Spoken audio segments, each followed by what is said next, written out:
réaffirmer son rôle dans le dossier syrien et rassurer les Français sur l'évolution de la fiscalité. François Hollande s'est attelé à ces deux tâches dimanche soir sur TF1. Il a annoncé qu'un crédit d'impôt serait mis en place pour la rénovation thermique et estimé être près du but pour l'objectif d'inverser la courbe du chômage avant la fin de l'année. Interrogé sur la prise de position de François Fillon sur les duels FN-PS, le président a rappelé avoir appelé à voter Jacques Chirac en 2002 sans hésitation. La communauté internationale attend le rapport de l'ONU sur l'attaque du 21 août près de Damas. Ban Ki-moon a déjà indiqué que le rapport allait conclure à l'utilisation d'armes chimiques sans désigner de responsable au massacre.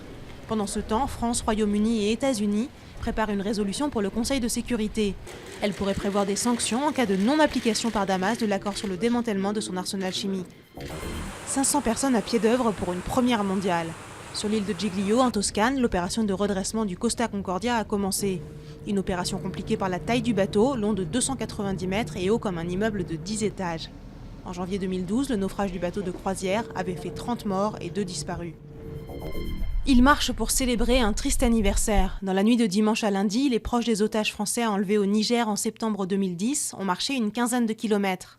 Au cours de ce périple, ils ont déposé des lettres au siège des entreprises auxquelles appartiennent les otages, à l'Élysée et à l'Assemblée nationale.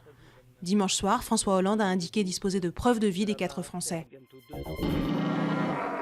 Ce son si harmonieux n'est pas produit juste pour le plaisir des oreilles, mais dans le cadre du premier championnat de France d'imitation de Brame du cerf. La compétition se tenait dans un parc animalier de Moselle. Pousser un cri ressemblant permet à ces amoureux de la nature d'approcher de près les animaux, et aussi, pour les meilleurs d'entre eux, d'accéder au championnat d'Europe de la discipline.